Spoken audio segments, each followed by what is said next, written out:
तो कहना पड़ रहा है कि इस अभियान में कई बार इलेक्शन कमीशन ने दिशा निर्देशों में कई बार बदलाव किया है। कभी योग्यता तिथि बदली, कभी दस्तावेज की प्रकृति बदली, कभी प्रक्रिया का जो समय सीमा उसमें जो है इलेक्शन कमीशन ने बदलाव किया है। और आप सब लोग जान रहे हैं कि ये किस प्रकार का पुनरीक्षण है, जहां हर हफ्ते आदेश बदले जा रहे हैं, पुराने आदेशों को बदला जा रहा है। तो ये साफ दिखाता है कि आयोग स्वयं सुनिश्चित नहीं है कि वो क्या करना चाहता है। आयोग को पता ही नहीं, चुनाव आयोग को, कि वो क्या करने जा रहे हैं। और इस पूरे अभियान की योजना ऐसा लग रहा है कि किसी राजनीतिक दल से साझा की गई है। क्या कोई सर्वदलीय बैठक हुई है? अभी तक कोई सर्वदलीय बैठक नहीं हुई है। और हम सब लोगों ने जब पिछले बार प्रेस कॉन्फ्रेंस किया था तो हमने कहा था कि हम लोग समय लेंगे चुनाव आयोग से। कई बार हम लोगों ने समय मांगा चुनाव आयोग से।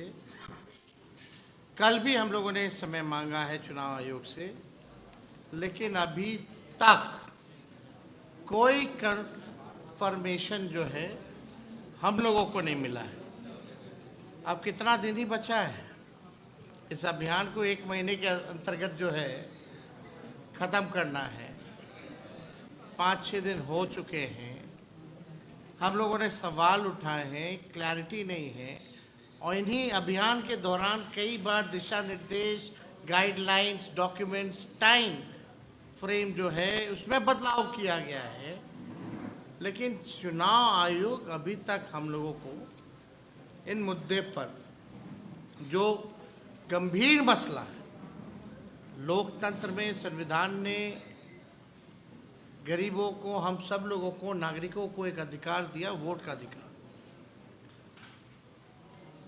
इतना गंभीर मसला है, फिर भी चुनाव आयोग गंभीरता से इन बातों को नहीं ले रहा। तो कई सवाल उठते हैं।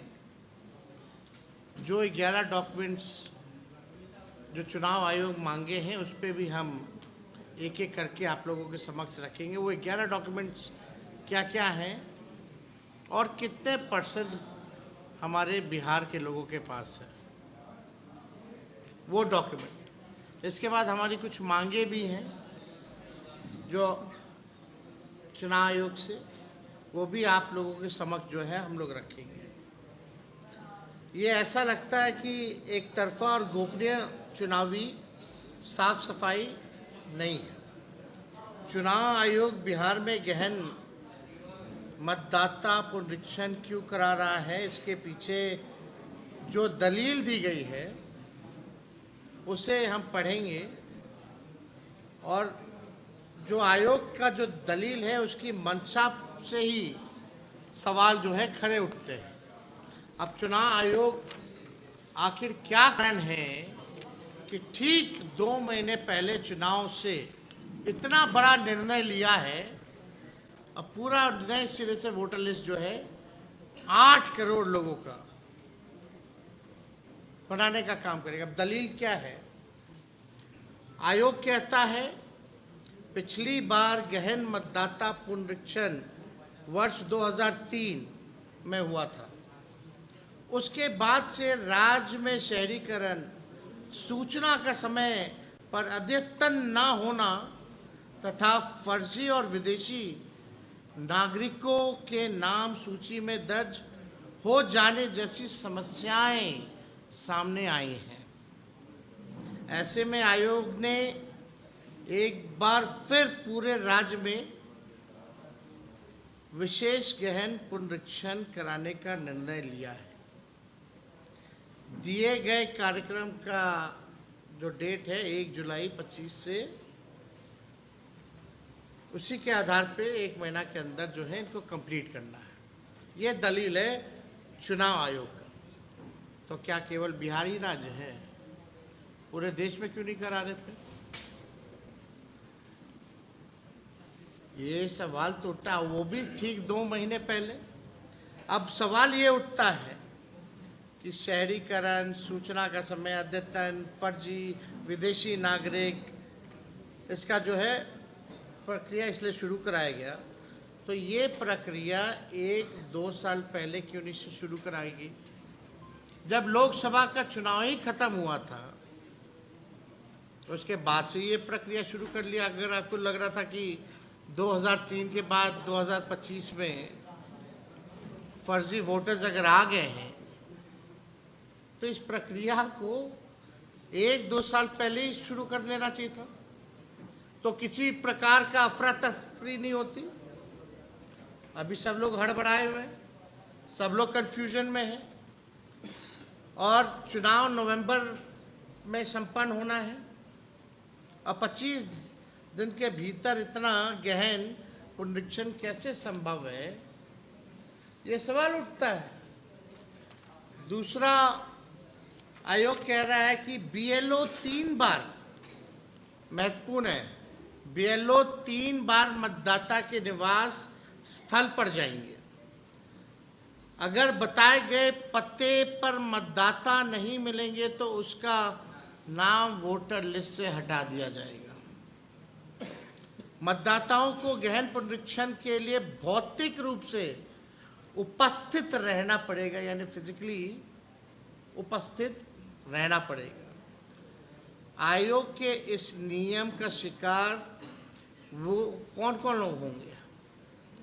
जो लंबी या छोटी अवधि के लिए घर से दूर रोजी रोटी कमाने जाते हैं, मजदूरी करने जाते हैं, अलग अलग शहरों में नौकरियां करते हैं, कहीं गार्ड की नौकरियां कर रहे हैं, कहीं किसी के घर पे काम कर रहे हैं, कहीं पंजाब में किसी का खेत देखने का काम कर रहे हैं। तो ये लोग जो है शिकार बनने जा रहे हैं। ऐसे लोग चुनाव के समय आते हैं और अपना वोट भी डाल के जाते हैं। जो भी पलायन करता है, लेकिन वोट के समय वो लोग वापस आते हैं और वोट डाल करके जाते हैं। अब जो लोग छुट्टी पलायन में जो लोग किया हुआ है, लगभग 3 करोड़ से भी अधिक लोग जो हैं बिहार से पलायन करते हैं, यानी सीधा उनका अगर फिजिकल रूप से नहीं रहेंगे तो उनका वोटर लिस्ट से नाम जो है काट दिया जाएगा। और ज़्यादातर मजदूर कौन है या पलायन के लिए कौन बाहर लोग जाते हैं? आदिवासी जाते हैं, दलित जाते हैं, पिछड़ा अल्पसंख्यक समाज के लोग ही ज़्यादा जो है बाहर जाते हैं। तो टारगेट समझ जाइए कि ये कहाँ जो है किया जा रहा है। अब दिसंबर 2004 के बाद मतदाताओं को अपने साथ साथ अपने माता पिता दोनों का पहचान पत्र देना होगा। यानी 2 दिसंबर 2004 के बाद मतदाताओं को अपने साथ साथ अपने माता पिता का भी पहचान पत्र जो है देना होगा। और पहचान पत्र के रूप में आधार कार्ड और राशन कार्ड या मनरेगा कार्ड नहीं चलेगा।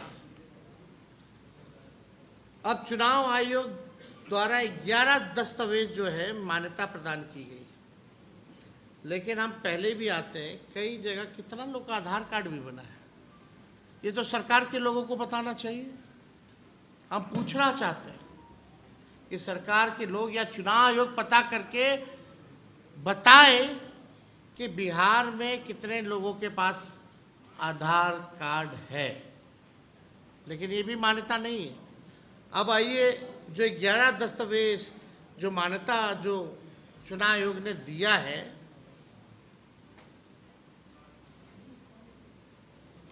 बिहार सरकार और भारत सरकार से सवाल पूछना चाहते हैं कि इन 11 जो दस्तावेज हैं उन दस्तावेजों का प्रतिशत में बताइए कि कौन कौन सा दस्तावेज कितने कितने बिहारियों के पास है। सरकार, राज्य सरकार एवं पब्लिक सेक्टर उपक्रमों में कार्यरत कितने प्रतिशत कर्मी हैं और कितने प्रतिशत कर्मियों के पास कोई I card, pension, payment order है। आखिरा ये हम चाहते हैं बिहार सरकार और भारत सरकार बताए। 1/7/1987 के पूर्व सरकारी स्थानीय प्राधिकार, बैंक, पोस्ट ऑफिस, LIC एवं पब्लिक सेक्टर उपक्रमों द्वारा निर्गत आई कार्ड, प्रमाण पत्र, दस्तावेज कितने प्रतिशत लोगों के पास है। सक्षम प्राधिकार द्वारा निर्गत जन्म प्रमाण पत्र कितने प्रतिशत लोगों के पास है। ये भारत सरकार, बिहार सरकार बताए कि कितना परसेंटेज है भाई। बिहार में कितने प्रतिशत लोगों के पास पासपोर्ट है, हम लोग जानना चाहेंगे। बिहार में कितने प्रतिशत लोगों के पास मान्यता प्राप्त बोर्ड अथवा विश्वविद्यालयों द्वारा निर्गत मैट्रिक शैक्षणिक प्रमाण पत्र है। बिहार में कितने प्रतिशत लोगों के पास स्थायी आवासीय प्रमाण पत्र है। बिहार में कितने प्रतिशत लोगों के पास वन अधिकार प्रमाण पत्र है। बिहार में कितने प्रतिशत लोगों के पास सक्षम प्राधिकार द्वारा निर्गत OBC, SC, ST जातीय प्रमाण पत्र है। जातीय सर्वेक्षण में सबको जातियों की संख्या पता है, क्या उतने जातीय प्रमाण पत्र निर्गत हैं? तो सरकार जो है बताए। कितने प्रतिशत नेशनल रजिस्टर का सिटीजन्स में पंजीकृत है, राज्य सरकार और भारत सरकार बताए। ABL 24 न्यूज, सच दिखेगा अब। ABL 24 न्यूज को सब्सक्राइब करें, ताज़ा खबरों के लिए बेल आइकन को दबाएं।